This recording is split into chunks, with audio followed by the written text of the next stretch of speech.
In pop culture, people with disabilities are often portrayed as non-sexual or deviant.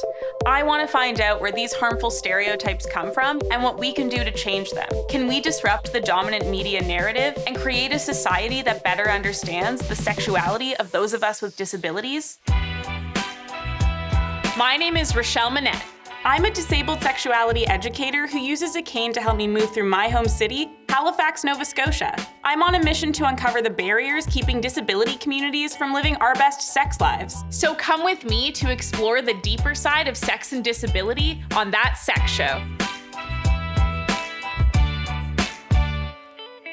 Let's face it, the sex lives of people with disabilities are basically non-existent in TV and movies.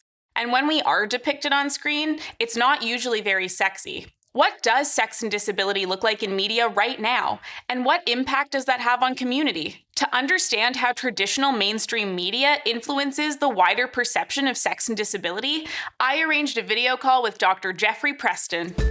Jeff is the department head of disability studies at King's University College. Born with a rare condition known as neuromuscular myopathy, Jeff has been a wheelchair user his whole life. Hi, Jeff. Thanks for chatting with me today. Yeah, looking forward to this. So how are the sex lives of people with disabilities depicted in media right now? When it comes to romantic relationships or sex in general, there really isn't a lot of it.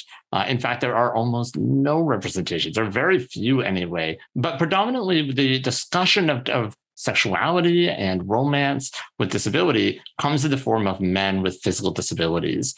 There are countless stories about men in wheelchairs who are either fearful of their lack of sexual ability or are quite literally marked as these impotent characters. Disability, and more specifically sexual impotence, becomes a useful metaphor to engage with internal fears and vulnerabilities of non-disabled people.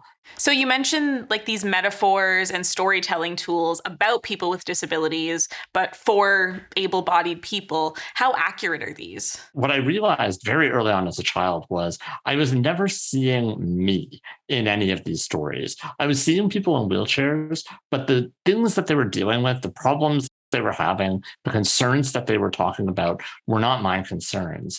And as I talked to more people with disabilities, as I made new friends, as I got older, I discovered that really none of these stories were talking about any of their experiences either. So what would you say is the impact of these inaccurate portrayals in the media? Disabled characters are typically not seen as dating or being even romantically viable for non-disabled characters.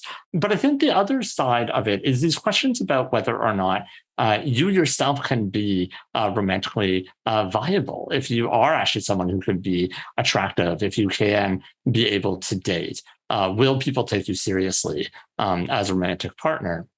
And as somebody who definitely struggled as I was growing up, trying to get a girlfriend, for instance, there was always that very classic response of, oh, I don't look at you that way. I never saw you in that way. I thought of you just as a friend. The more I look for other disabled people in the media who are being like, I'm hot, I'm great, this is great, the more I can sort of make these connections of like, well, someone might think that I'm hot and be like, oh, that person has a mobility aid. Disabled people represent about 15 to 20% of our population, but we do not represent 15 to 20% of the characters in media. And that sort of logic starts to ripple out into the real world, which means we need more disabled creators, we need disabled writers, we need disabled actors. And all of those things mean massive systemic changes to the ways that we train people to enter into media fields, the ways that we build studios, the ways that we understand productive processes. So if we're able to make these changes, how will that change how media looks? And how will that impact us, the people with disabilities? As we move into sort of where we are now, we're in this interesting transition phase where we're starting to see these interesting new ways of talking about or thinking about disability, predominantly driven by disabled creators, disabled people that are actually being empowered to tell their own story, whether that be online, doing web series, things like Push Girls comes to mind, or whether that be actual real big productions down, things like Special or Speechless on ABC, a television show that are telling a very different story about disability and sex and romance. Most notably, that it is a thing that happens. Yeah, I feel like there is this expectation to like represent the community in a specific way or to be an inspiration for people who are able-bodied. And, I just want to exist in the world and just not be expected to act a certain way and to represent everyone with a disability because we're all so different. I think that in the sort of early 1900s, as a disabled person, merely surviving was a radical act. Merely being alive was a radical act. I think that in the current world, living a relatively normal life in which you do life how you wish to do it, that I think is now the radical act. Having sex, forming sexual relationships, getting married, I think those are all radical acts for disabled people because you then stand as proof that there is a different way of living. You stand as proof that these narratives, these archetypes are not true to reality. There's a different reality, a better reality. Well, thank you so much for talking with me, Jeff. It was really cool to hear what you had to say. Absolutely. Anytime. Being considered a sexual being can be a struggle for people with disabilities, and this can present barriers to finding partners and building self-esteem. But what happens when someone with a disability shows the world that they're sexual? That sex show. The way the media depicts the sex lives of people with disabilities is lacking and often inaccurate. One of the best ways to combat this misrepresentation is for people with disabilities to take control of the narrative themselves. I want to talk with someone who's put their disability and sexuality in the public eye. I'm about to video call with Angela Rockwood. Angela Rockwood was building a modeling career when a car accident resulted in her becoming quadriplegic. Since then, she started and co-created the TV series Push Girls, along with the documentary Take a Look at This Heart. Hi, Angela. Let's do this. What do you think mainstream media needs to do to be more inclusive and better represent sex and disability? The industry is getting it, but as of sex and keeping it real with love and everything like that, there's a little scratch of the surface, but not a big punch yet, but it's happening. So I think that there's still more to be done in the sense of just taking the layers off, no pun intended, and just really showing the world, in a very positive, impactful, empowering way. Yeah, exactly. Like, it's been really great to see sort of the growth of this positive portrayal of people with disabilities and those more nuanced takes. And I think that really comes from people like you who are part of the community telling our stories and not it coming from able-bodied people. Considering the fact I've been in the industry since I got injured 21 years ago. I mean, back then I was lucky if I got 1 to 2 jobs a year. And now my agent will send me at least 4 to 5 auditions in 1 month. And the funny thing is now I joke and I say, you know what? You're not cool if you don't have a disabled individual in your show.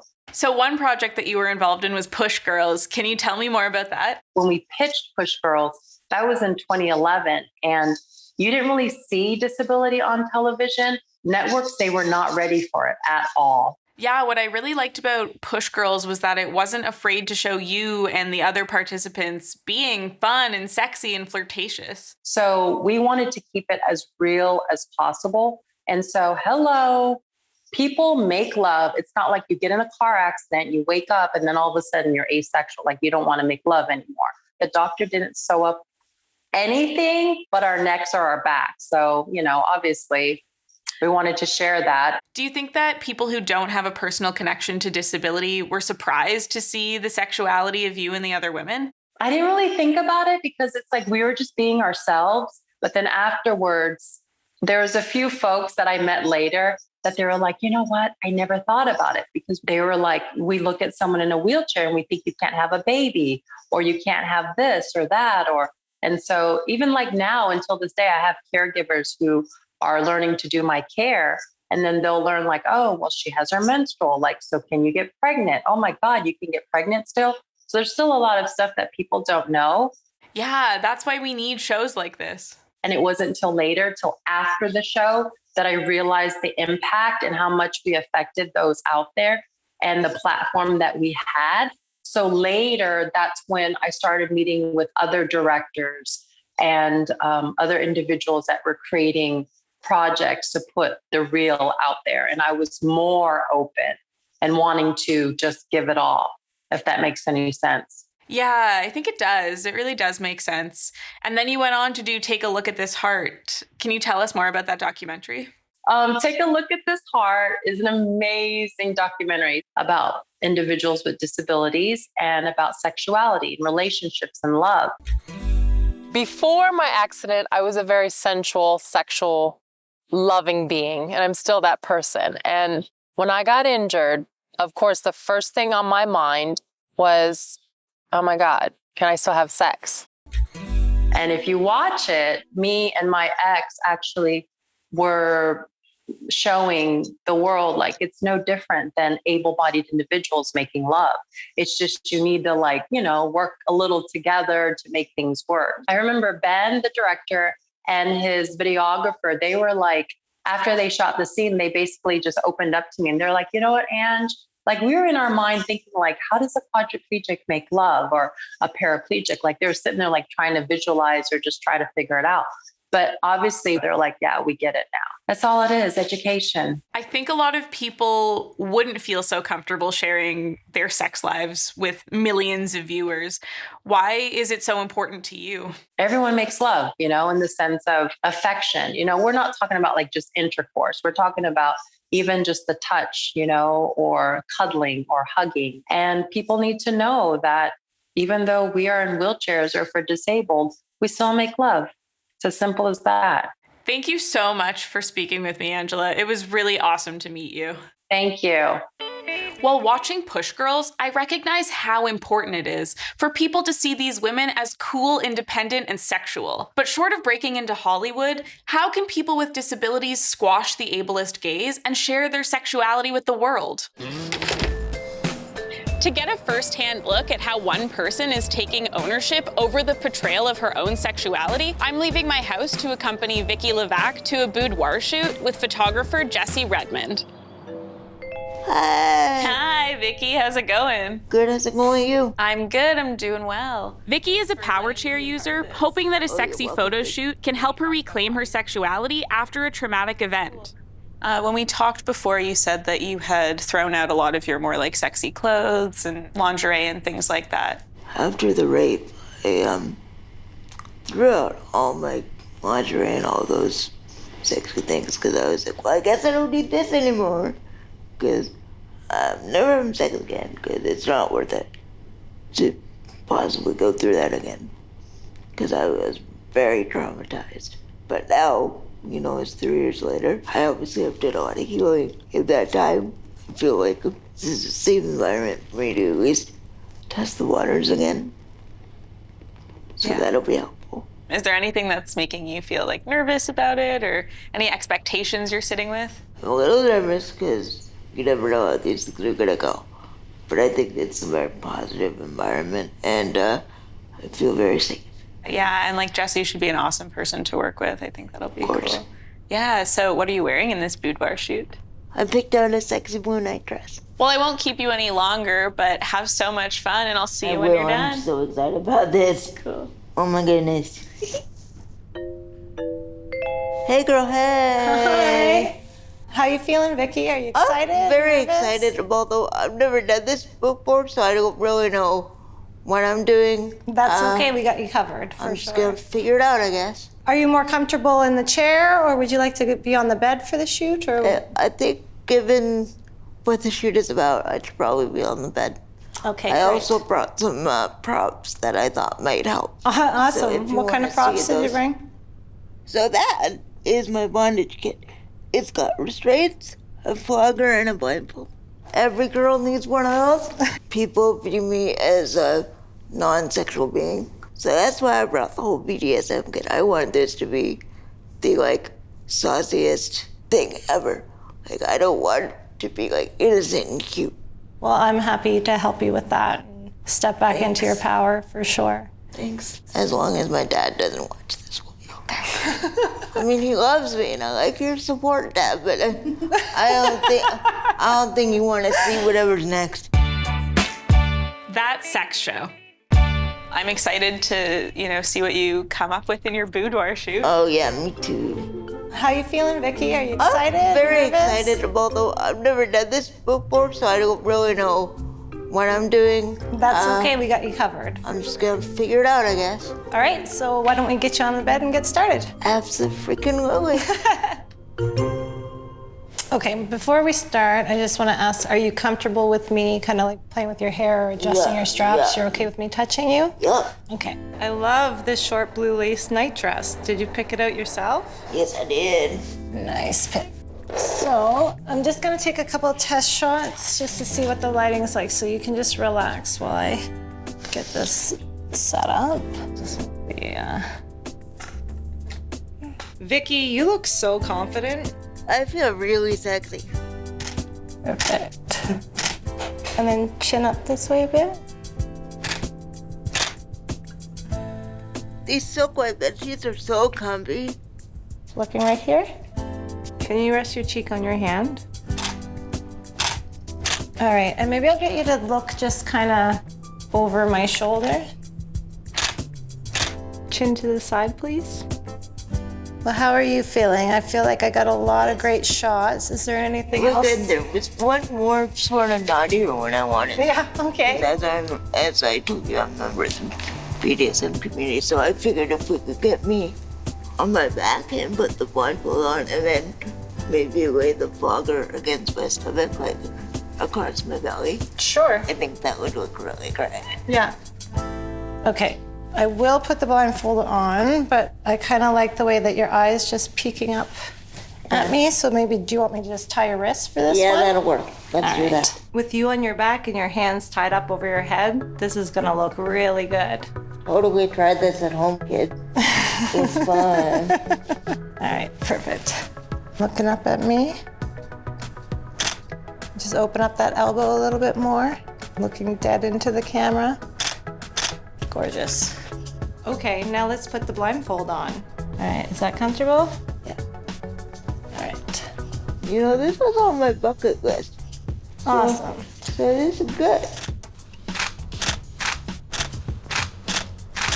Is there anything else you want to do before we wrap? Nope, that was it. I just wanted to make sure we got that. Okay, that definitely added some spice to it. Yeah. Oh my God. Okay, I have to show you this one. Do it. Oh, I like that. Yeah. Oh my goodness. I'm good looking, guys. You're very good looking. We're a good team, I think. I think so. Okay, well, you did absolutely amazing. Thank you so much. Thank you so much for giving me my body back. Yeah, no. Thank you. That's honestly, I'm honored. Thank you so much. You know, this was a really special experience for me too, so thank you for that. You're welcome. Okay, so should we get you back in your chair? Yeah. Okay. There she is. Hey, Oh, you look ecstatic. that was so great. Oh, yay. It went really well. Wow, that was a thing that I did.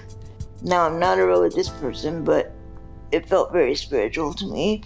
And quite often, people with disabilities, including myself, feel like their body is the enemy because it doesn't really do what we want it to do most of the time. Yeah. And, it prevents us from doing things. But this time, my body helped me do a really cool thing. So, coming back and being back in my own skin and actually back and feeling that sort of visceral in my body experience was really healing. Cool. Yeah, and you sort of already mentioned this, but, why is it important for other people with disabilities to explore this part of their sexuality? I think it's especially important for people with disabilities to explore their sexuality because we are told we don't have one. So we don't even know it's there until later in life.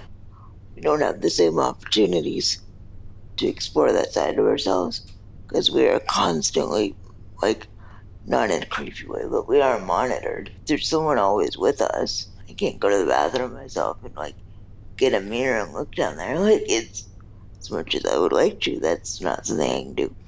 So anyway, you can explore any part of your body and what feels good and what doesn't. Yeah, I really love that idea of, exploring your body in a new or different way than we've been told we're supposed to, or that we've been told is important by like healthcare practitioners and stuff like that. Yeah, we need to stop medicalizing as well. Yeah.